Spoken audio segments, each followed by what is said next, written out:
You just realized your business needed to hire someone yesterday. How can you find amazing candidates fast? Easy. Just use Indeed. Stop struggling to get your job post seen on other job sites. With Indeed sponsored jobs, your post jumps to the top of the page for your relevant candidates, so you can reach the people you want faster. According to Indeed data, sponsored jobs posted directly on Indeed have 45% more applications than non-sponsored jobs. Don't wait any longer. Speed up your hiring right now with Indeed. And listeners of this show will get a $75 sponsored job credit to get your jobs more visibility at Indeed.com/kidsandfamily. Just go to Indeed.com/kidsandfamily right now and support our show by saying you heard about Indeed on this podcast. Terms and conditions apply. Hiring? Indeed is all you need. Are you ready to learn the 3 secrets to launching a successful podcast? Hi, I'm Bill, a recent client of the Podcast Mogul.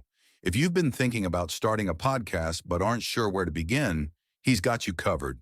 He is hosting a free webinar where he will share the 3 secrets that can help you launch, grow, and monetize your podcast without any fancy equipment or technical headaches. Click the link in the show notes to save your spot now and let him help get your podcast off the ground.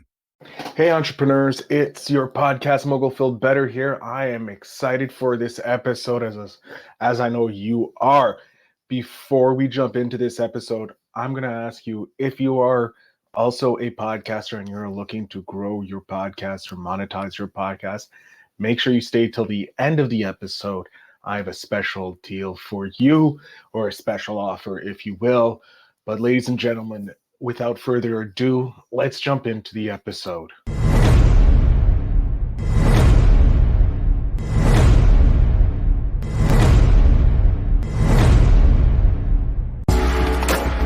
Welcome to Invest in Yourself, the Digital Entrepreneur Podcast. Join the Podcast Mogul Phil Better as he interviews successful entrepreneurs that make their living in the digital world. Now, let's join your host, Phil Better, and his special guest today on Invest in Yourself, the Digital Entrepreneur Podcast. Ladies and gentlemen, welcome back to another amazing episode of Invest in Yourself, the Digital Entrepreneur Podcast. I'm, of course, your host with the most, Phil Better, and I'm very, very excited to talk to our guest today.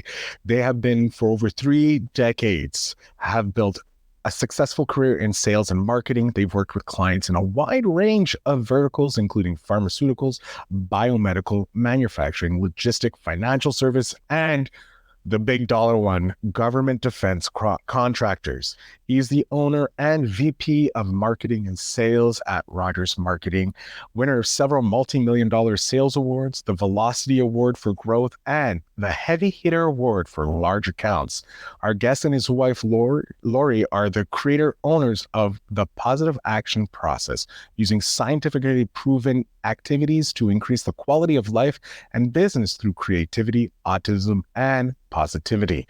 These 2 entrepreneurs started the nonprofit Phase, Parents Assisting Special Educators, and Phase After 21 for Special Needs Adults. His first wow, I wish I could speak better. His first public book is BarTips, which draws on the lessons learned during his years as a bartender, which he's applied for success in sales. Please welcome our amazing guest, Neil Rogers. Neil, thank you so much for being here. Hi, Phil. How you doing? Good to see you. Thanks for having me on. I'm doing great. I'm excited to have you on because you have 3 decades worth of experience that I want to draw from so my audience can take their life to the next level and invest in themselves. But before we jump into that, I gave you this glowing intro, which is kind of hard for me because you're from, an enemy place in my hockey heart, but I had to, you're from the Boston area, Massachusetts, but it's fine. As a Montreal fan, I can put that aside for the education of my fans and audience. But please, can you introduce yourself to my audience?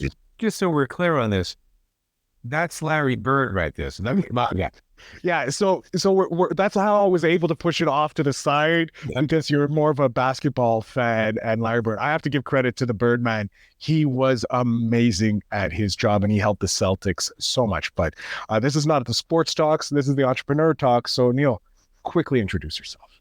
So I am Neil Rogers. I am the product of 8 children, the 7th of 8, in a Irish Catholic family. Grew up outside of Boston.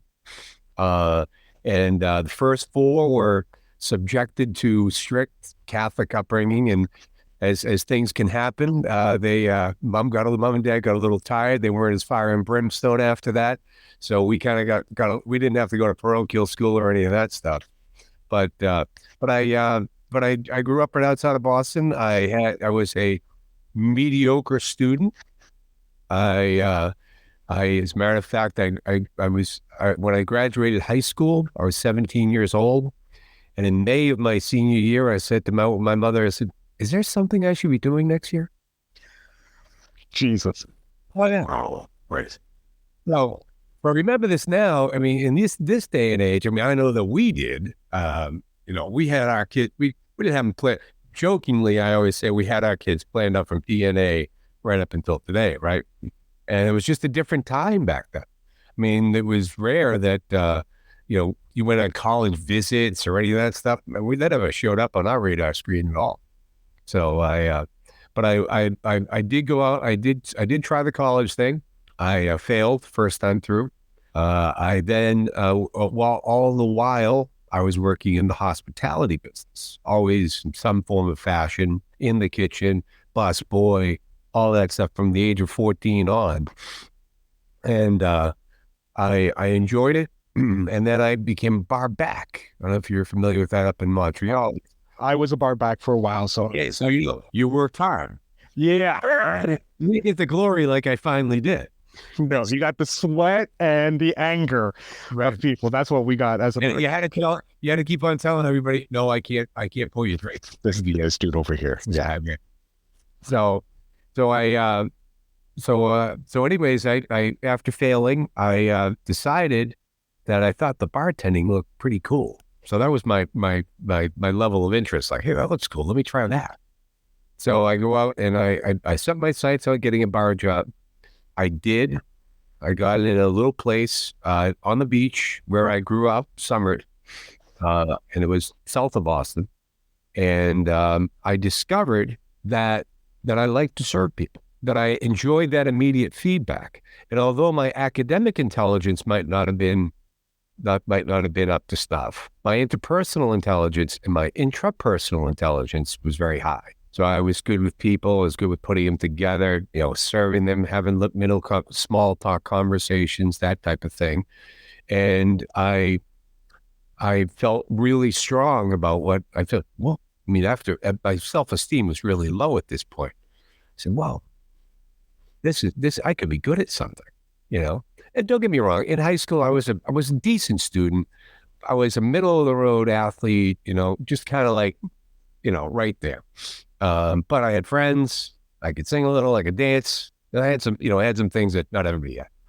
And so I decided that this might be this. Although I realized almost out of the gate, it wasn't something I wanted to do long term. But I did think that maybe I could be a hotel restaurant manager. Well, I got back into another college in hotel restaurant management, swing and a miss. And so, I might have been distracted a little, let's say. And so but still I wasn't enamored with it. And I'm not going to blame it all on that. It was immaturity and all that got me in touch again. But when I did get back, so I stayed in the bartending world, and people would say that, with your, the way that you are and the way that you work with people, you'd probably be good in sales. Okay. So now I've got some track. And so what I did was I went back to school. I said, well, I've got to get this degree and I got to buckle down. I got to figure this out. So I created my own little process, algorithm in today's parlance. And that would be, they like you to show up in class.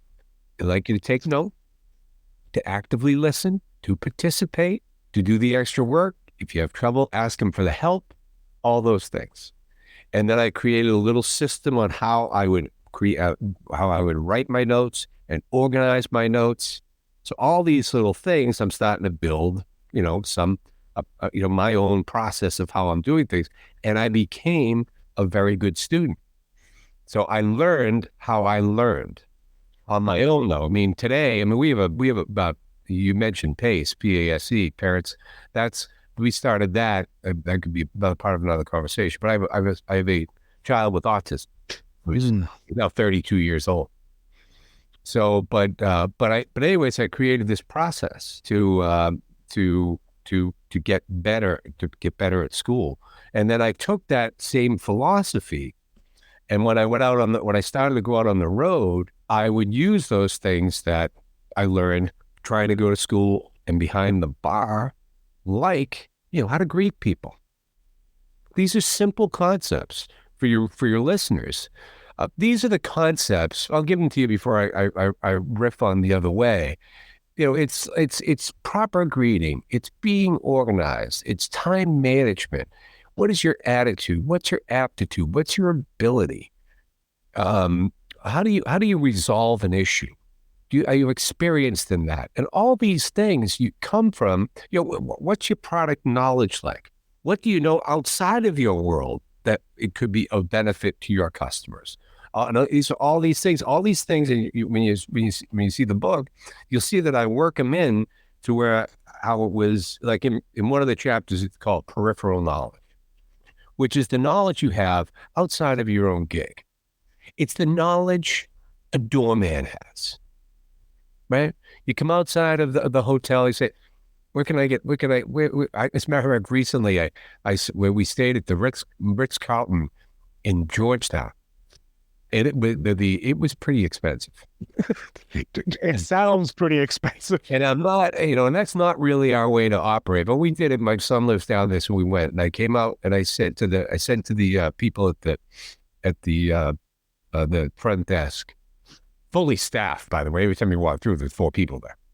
So the service was off the hook, but at X number of dollars a night, it was like, wow.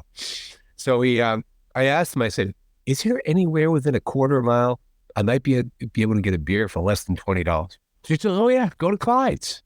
So I went down to Clyde's, and as luck would have it, one stool left at the bar. Whew. I sit down at that stool. And this guy, so I went to the guy that was sitting there. I say, hey, is this open? He goes, yeah, it's wide open. And he wasn't turning his back to me, but it looked like he was engaged otherwise with other people. So, I wasn't going to engage him and interrupt. So we go further.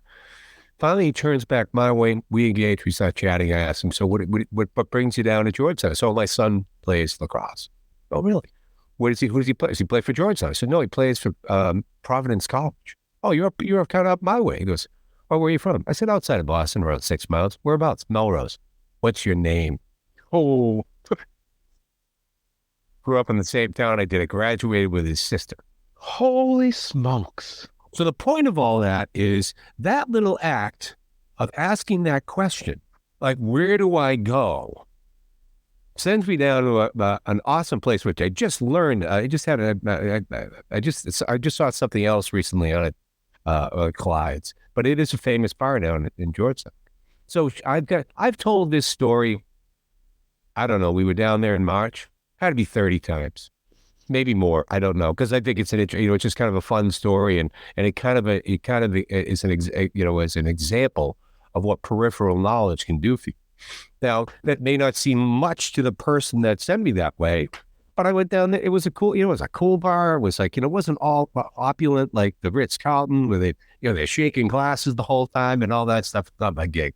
Where's my little light beer? So good little watering hole, good people. That's, oh my God, that is. So yeah, so these things that we talk about in here, are the golden rule type things, and the overarching it isn't said in the book, but you can sense when you read it, the overarching theme of the book is the golden rule: do unto others, right, as you would have done to you. And I think about a lot of times, every time I should say, when I'm in a sticky situation or I'm doing a deal, I think, how would I like this to be done to me, right? And then that's the way we operate. It's So these guidelines, and I've started attaching in my talks about this, little old adages that go along with these things, and it could be an R2 if I do a revision on the book. But like as an example, the importance of a proper greeting. Now, I don't know if you have Home Depots up there. Do you have? Yeah, we have Home Depots. Okay, so Home Depot is an example I use in a talk I give about the importance of a proper greeting. Now, when Home Depot first came to this town, which is just over the border in New Hampshire, Massachusetts is right there. And you go into a home. So if you went down to Home Depot, and at the time, right now I live in a golf community with in a big townhome. So I sold my house 5-6 years ago. And so when I did go to Home Depot, and believe me, I'm not a big DIY guy, I would walk through the door, and I'm the guy that needs the guidance. Mm-hmm. Right. So I can walk you back 25 years ago, you'd walk through the door, there'd be a sea of people in orange aprons looking to help you. Hey, what can I do? What's your project like? Tell me what your budget is. Yada, yada. Let me take it over there. Here's the good, the better, the best. What's your budget again? Oh, okay. I think this would fit you just fine. Okay, great. Boom, you take it, you're off and running. Now, they're hiding under. So, I mean, what I do, so you know what I do now? I go to the local guy. And guess what happens when you walk through the door? Hey, how you doing? What's your project like? Where are we going? Yada, yada. Let me take you over there. And that's what you get. As a matter of fact, one day I was in my local sandwich shop, which is a really cool shop, which I actually call out in the book because of his organizational skills. I ran into the guy who worked the paint, the paint section at Beltate's hardware store. I looked at him and said, "You're the paint guy, aren't you, over at Beltate's?" I said, "You were awesome. Thank you very much." Right? Mm-hmm. You never forget, you go to your favorite bartender, you go to your favorite server, you go to the people that take care of you, all those things. I don't mean give it away or any of that stuff. I'm talking about treat you good, treat you nice, acknowledge your girlfriend or your wife, your mother, your sister, whatever it may be, right? And so all these things.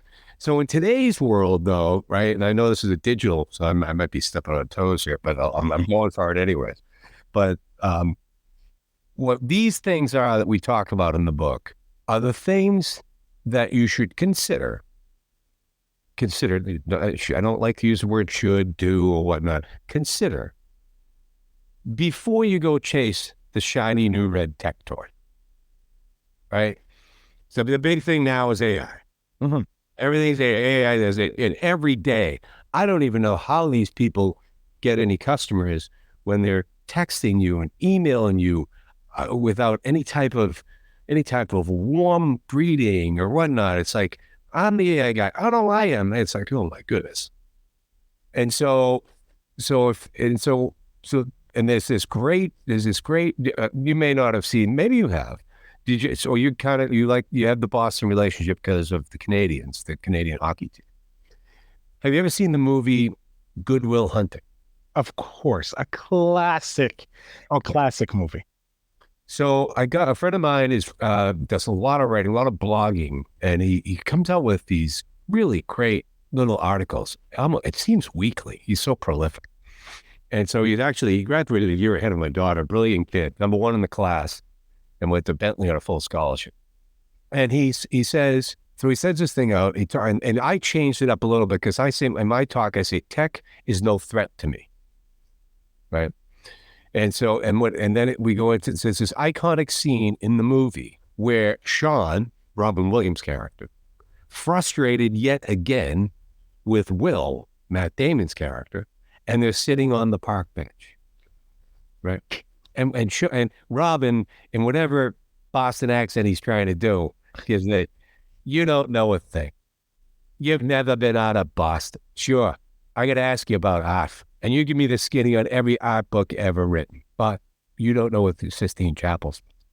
You've never looked up in and seen those beautiful ceilings. And so when he wrote this, I said, "Oh my goodness, this is my opener for my keynote, my TED Talk, whatever it may be, because I'm selling something nobody's really buying right now." Mm-hmm. Old school, right? But when you frame it like this, and you say, you cannot the technology that we have, and Lord knows it has changed our lives dramatically over the last 50 years, can't compete with your senses. Just can't, you know? And so the, sure, cell phones act like computers. We're watching every movie we can on Prime and Netflix and Hulu and whatever. Amazon has changed the shopping landscape completely. But why into this? Why are coffee shops packed with people chatting back and forth? Why is Barbie breaking all sorts of records at the box office? How is it Taylor Swift can sell out the followers, and that my wife went to the show with my daughter, and she's not, she wasn't a devotee, right? And she came back the next, I didn't see it till the next morning, so I was in bed. She came back off the hook, right? Off the hook. Why is it that if email marketing and social media marketing, whatnot, is so effective? Riddle me this, Batman. Why is direct mail up in 2023? Now, we rely on that wholly in our primary business. So in the end, and then, oh, by the way, in the shopping experience, we have a shoe store in this town that has not lost a step. No pun intended. I didn't even catch that pun. Amazing pun. Thank you so much for putting that in there. And so he, and the fundamental reason is, go back to Home Depot and Beltates, the difference between, they walk through the door of John Coots's Alex Shoes, somebody greets you, what are you looking for? Takes you over there, sits you down, breaks out and you probably don't know what the name of this is, the little device, the Brannick. Oh, I didn't know that, but thank you. The Brannick device. It was invented by some guy named Brannick. And then they draw you over to the wall. What are you looking for? Same type of thing. You looking for athletic footwear? Do you like Nike? Do you like this? Have you ever tried the Brooks Ghost? Whatever that may be. Then they bring out 3 or 4 pairs of different styles. They sit down, they fit you. Just as you did as a kid growing up, way back when. They're swamped. They actually, even a few years ago, Nike doesn't service these types of businesses anymore. So he doesn't even have a Nike rep. He still probably does tons of business with them. But you know what he's made? He's made Brooks, if you're familiar with Brooks, the number one shoe in his store. Because there's merit there. There's a product they can sell. They can fit people. They go, wow, why wouldn't I wear these? And the price is good. We're off and running. So, there's a book that we use a lot in our talks and whatnot called The Happiness Advantage. The guy's name who wrote the book is Sean Achor. Sean has got a wonderful TED Talk that it's bundles it all into about 12 minutes. He's got to move it along, but it's unbelievable. And he talks about certainly the study of happiness, which he did for 12 years at Harvard. There's a whole laundry list of things, and they're like the positive view sells 37% more than the negative view. The productive view, the positive view is 31% more productive than the negative view, right? Seems to be logical, but people aren't really working on aren't working on their happiness every day, and we profess to. And you'll read it in the positive activity part of the book. But the one that I really love, and the one that I think really sums up what's happening and why people still want to go to coffee shop and go see Taylor Swift live and go to John Coots's Alex Shoes store, is because the indicator that Sean discovered in his study of your long-term happiness and longevity, how long you're going to live, is directly related to the breadth and the depth of your social interaction. I love that. And I think that's amazing. And like I told you before we jumped on, I've done multiple interviews today. So I think I love this social interaction. So I'm hoping I'm hitting the depth and the length of my life. Oh, apologize. There's just garbage outside. But I would love to move into a bit of more educating. You gave us a great piece of advice with the proper greeting. Whenever you're meeting someone for the first time, give them that great greeting so that they feel like you're there for them. Just like when you used to go to Home Depot and have the hundreds of people waiting for you, and now you go to the local and the salesperson is right there willing to help you win and not trying to hide from you. I would love another piece of advice for someone starting their business. Like you started Pace, right? Or Pod? Pace was a non-for-profit we started. Okay. What was it? And was in food distribution, athletic footwear and apparel, and now for the last 27 years, corporate logo merchandise or swag. Ooh. Yeah. So we've been very successful in that. We've been very blessed with our business, but we've used the same process over and over again. What is it? The entrepreneurial space has obviously changed from when you first started to where we are today, obviously with the advent of internet taking over and tech and that. What has stayed the same for you? Like, what have you seen stay the same in the entrepreneurial space? Well, I think that in our world, we've never done the whole cradle to grave business deal. I've been a rep, so I'm taking other people's products and selling it. My risk was I was a commission rep. Mm-hmm. So that was my entrepreneurial spirit. I had developed my own territory. I had to work it. I had to remain positive, stay on the road, be creative, do things that other people didn't do. And in this business, very, very similar. We're a distributor. We don't hold any inventory, but we're salespeople. So really, so my expertise is in business development. So every entrepreneur, no matter who you are, you should have a structured business development process. Because especially if you're going to be the person that's the one-on paper hanger, doing all the work and this, that, and the other thing. You better have something structured so that you're not keeping your eye off the ball of what? Getting customers that will pay you to keep the machine going. So we suggest, our thing is that we say this, and this is what I did when I shifted from the food business, which I just got going in a good direction. I didn't, much like I didn't see my future in bartending, I didn't see my future running in and out of every kitchen.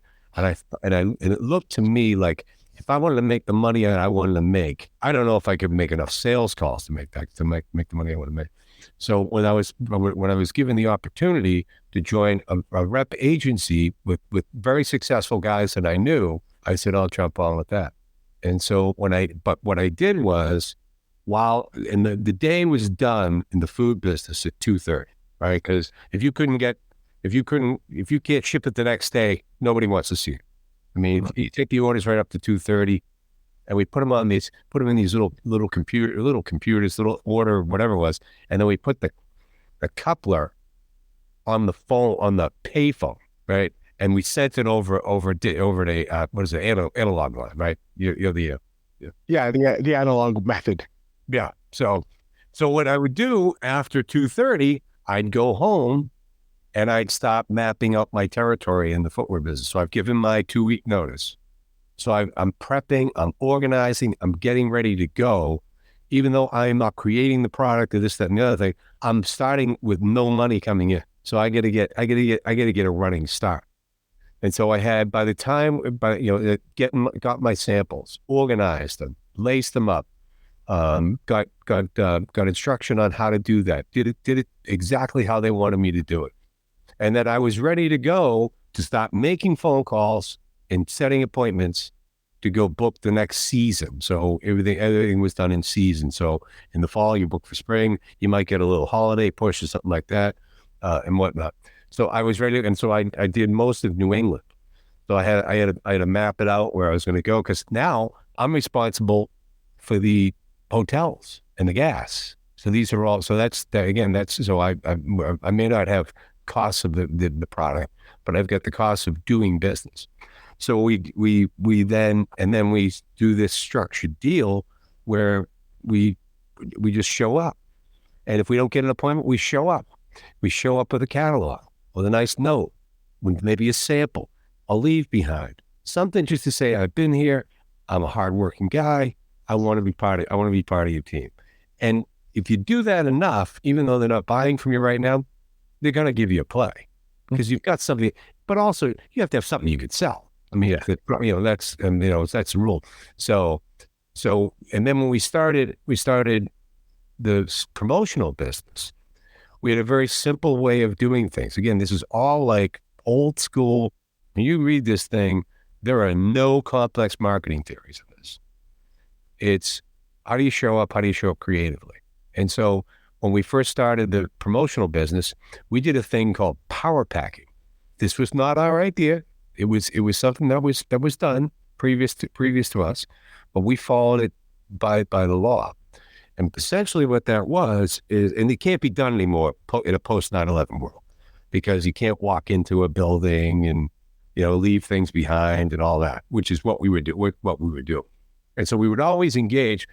We always engage the front desk person, and they'd be like, they see the little bag with the paper coming out. Oh, that's intriguing. So we made sure they could see it, and we tell them, I'm Neil Rogers. I am with Rogers Marketing. I do corporate logo merchandise. Could you tell me who I could speak to in your company? Oh, that would be Bill from sales or June from HR. Cool. Would you mind giving them that, please? You take down the number simply, email. I don't even know we used much email back then, number and whatnot. And then the person behind the desk thinks they're getting something. It's a little disappointed when it's not for them, but you always had something else to hear, that's for you. And we built the first part of our business on doing that. Now, once that went away, we started developing what we call now positive activity, which is a trademark program that we've developed over time using all the concepts and whatnot you'll see in the book. And it's actually one chapter, but we have a whole program on it, right? But essentially, and what happened is also that now this is really getting to the crux of your question now on what in process. We do a whole process here, which include getting your mindset right. So, and this happened in 2008. I don't know what it was like in Canada. It wasn't that great down here. And so business was bad. Where are we going to get this? And we, little mild panic, still had kids in college, tuitions, the whole 9 yards. Don't want to dip into retirements or any of that stuff, or our cash or whatever. And so, so my wife discovered, along with my daughter, it was a little fair here in town of all people from, the mindful world. And my daughter had a head injury during her college career as a lacrosse player. And she was into this stuff. She really got going with that. So my wife went and we started learning about getting your mindset right and the importance of positivity. And then we started being disciples of the book, Think and Grow Rich. So we read Think and Grow Rich. We got the workbook. We went along and did the whole thing. We said our affirmations in the morning. We said our affirmations in the night. What our desire was, what our plan was going to be, what the amount of money that we wanted to be at the end of the day. And so all this, but what we do now, what we make sure now is that in positive activity defined, in my definition, our little ditty that we have for it. Positive activity is the practice, because we are yoga people. It's not a perfect. It's a practice of getting your mindset right in the area of positivity, which takes you to an open-minded, solution-providing, divergent thinking, creative. So now you're sitting in a place of, you don't see problems anymore. You only see solutions, right? Because your mind is right. You're not, oh, poor me. Why did this happen to me? Why didn't they give me the order? There's enough for everybody. Keep going. Keep doing the process. And then so once you're in that creative state, that leads to productivity. Now, your productivity part of this, mine is in business development. It could be anything. You get your mindset right. You get creative. You're a musician. You're going to write better. You're going to play better. Matter of fact, I'm giving this talk at the Berkeley School of Music, in the school of the business of songwriting. So all the business, because all these guys are brilliant, and we talk about musical intelligence, but probably can't sell the way out of the paper. As you said, their peripheral business, they don't have that. They're so focused, and they got their blinders on. Now you're going to just open up their blinders so their periffs gets bigger and bigger. I love it. But now the productivity. So now the whole point of it. So when we say to people is, and so then the business development part of it says, what business are you in? Who can buy what you sell? Why would they buy from you? Can you tell it to them on one sheet of paper? Do you have a structured way of following up to people that you know, people that you meet, and people that you buy? So that's our least favorite, right? We want to see referrals. We want to do business with people that we know do business. And then, are you prepared for that first meeting? And you got to structure a 15-minute coffee meeting without losing somebody, without overselling them. You're just trying to judge whether or not what you have is truly going to benefit them. We want to hear a lot from what they have to say, because we're going to make an assessment on our end. Can I help you? Can I help this person? Sometimes you can't. And the integrity says, move along. Let me send you somewhere else. Right? You do that process. So that process that was followed when I started the food business, unbeknownst to me, I was just doing it. I used to get in my car and I'd put little sticky notes on my dash. Stay out on the road. It's just getting started. Make more sales calls.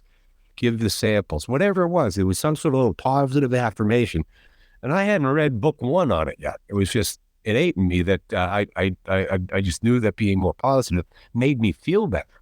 And so. But what we say is, once your activity, by doing all those activities, activity begets activity, right? Then you get on this little bit of a roll. People are responding. You're getting an order. They're requesting quotes. You're hitting singles and doubles. Then all of a sudden, you look up, and it may not be in the first 90 days, but you look somewhere along the line, you stay with a process like this. Oh, by the way, tweak it however way you want, right? Make it your own. But the fundamentals, the lanes are set for you in this book. And you'll be amazed at where you are and where your head's at when you're at that point. I can only imagine. And Neil, I would love to continue on, but we're coming close to the end. And I need to get my spark question. This is the question I ask all my guests, because surprisingly, it's the piece of advice that I always wish. I have your 10-year-old self right beside me, gung-ho, ready to go watch a Celtics game and see Boston take it home. What piece of advice are you giving your 10-year-old self? So I think you got to listen to your mentors, and your mentors at that juncture are your parents. They're not completely off the rails. They do have some experience. They only want what's best for you. I would suggest that the biggest notion that you get is you stay. It's not happening to you, right? If something goes wrong, take some ownership. What did I do here? Well, okay, so I didn't do well on that test. How could I have done better? Tough concept to get across to a 10-year-old, but it's like you maybe baby step it in there. But it's the most important lesson I've learned in business. It was given to me by a kind of a crazy sales guy that was just, a real jokester amongst the other reps and whatnot. But you put him in front of a customer. And I think also, and that was his advice to me. It's like, whenever anything goes wrong here. So you didn't make a team. So back to the 10-year-old, you didn't make a team. Did I work hard enough? Did I practice enough? Was I out shooting hoops in the backyard? Was I doing wall ball with lacrosse? Am I shooting pucks? Am I doing the right things? So I mean, those are the things. And and again, back to the schooling part of it. Why didn't I get a good grade on the test? Am I listening in class? Am I paying attention? Am I asking questions? Am I doing those? And those are all the things.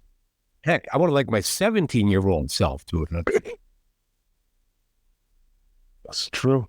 Yeah. True. Neil, I'm going to jump off stage here because that was a great piece of advice to give a 10-year-old self, 17-year-old self. Hell, even a 37-year-old self needs to hear that they need to take accountability for their actions because that's how you grow. It helps you make yourself a better person.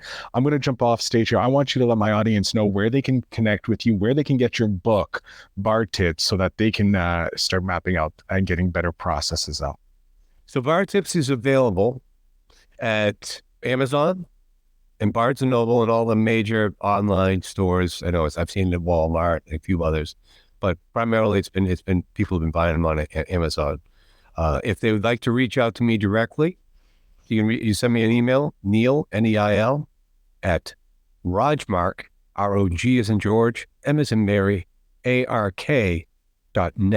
Neil at Rogmark.net. There you go. Excellent. Neil, I can't thank you enough for coming on the show and sharing your wisdom with my audience. It has been an absolute pleasure talking with you. Same here, Phil. I enjoyed it.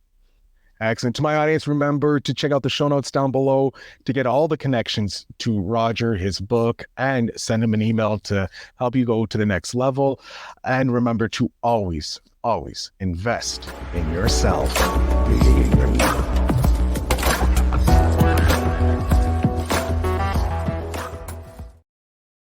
Hey, digital entrepreneurs, thank you so much for listening to this episode. I hope you guys have enjoyed it.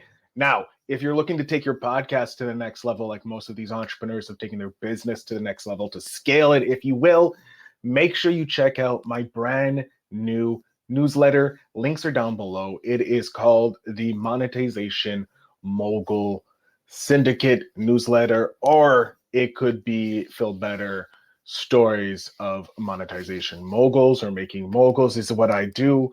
So make sure you go ahead and check that out. But I want to thank you very much for listening. And as always, remember to invest in yourself. Thanks for tuning in. Now it's time to take the next step. When you're ready to dive deeper into how to launch, grow, and monetize your podcast, Phil's got something special for you. Join him for a free webinar where he'll reveal the 3 secrets that have helped countless entrepreneurs succeed in podcasting. Click the link in the show notes to save your spot, and let's turn your podcasting dreams into reality. You just realized your business needed to hire someone yesterday. How can you find amazing candidates fast? Easy. Just use Indeed. Stop struggling to get your job post seen on other job sites. With Indeed sponsored jobs, your post jumps to the top of the page for your relevant candidates, so you can reach the people you want faster. According to Indeed data, sponsored jobs posted directly on Indeed have 45% more applications than non-sponsored jobs. Don't wait any longer. Speed up your hiring right now with Indeed.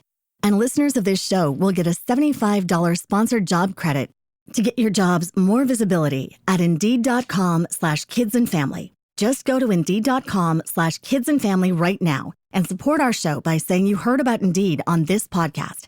Terms and conditions apply. Hiring? Indeed is all you need.